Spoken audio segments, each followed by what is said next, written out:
I like to keep the ingredients real simple, so I'm going to use some baby spinach. I'm going to save some time and use a diced up onion. It requires about 8 ounces, which is a medium-sized onion, and some Monterey Jack cheese, which brings a lot of delicious flavor to it. And then I've got some salsa, some black beans, some tortillas, and one more thing that really adds a bit of pop to it, a little bit of punch, the chili garlic sauce, which my husband loves. So let's get cooking. I sprayed the pan with some cooking oil and turned it up to medium heat, and now I'm ready to bring in the onion. I added 2 tablespoons of chili garlic sauce to these onions, and I'm going to stir frequently for about 5 minutes or until the onions are translucent. Next is a teaspoon of cumin. Let's add a pinch of salt. I think they're almost ready. Next is the black beans. I'm going to pour a 15-ounce can of black beans in and rinse them off. Let's add the can of black beans to our onion mixture. And how about a half a cup of jarred salsa? What a delicious mixture. In a separate skillet, I'm putting a bag full of spinach, and I'm going to wilt it. I'll add a splash of water.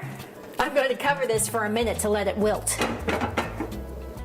My 2 mixtures are complete. I have my spinach wilted, and I have my beans and salsa and chili garlic sauce all ready to go. And now I'm going to bring out 2 tortillas. Now this recipe is actually for 4 to 6 people, but I'm just going to make 2 right now and save the rest for later for dinner for my family.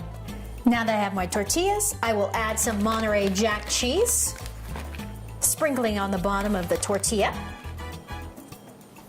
Next up is my salsa bean garlic chili sauce mixture. Let's put in a little bit of spinach on top. Ooh, perfectly wilted.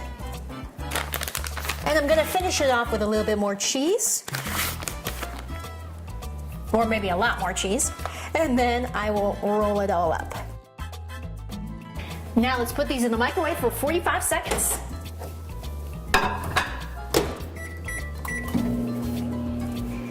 The burritos are ready to go. Now just add a little bit of salsa on the side or perhaps some sour cream. I love how easy this recipe is, and it's so flavorful. You can smell the chili garlic sauce across the kitchen.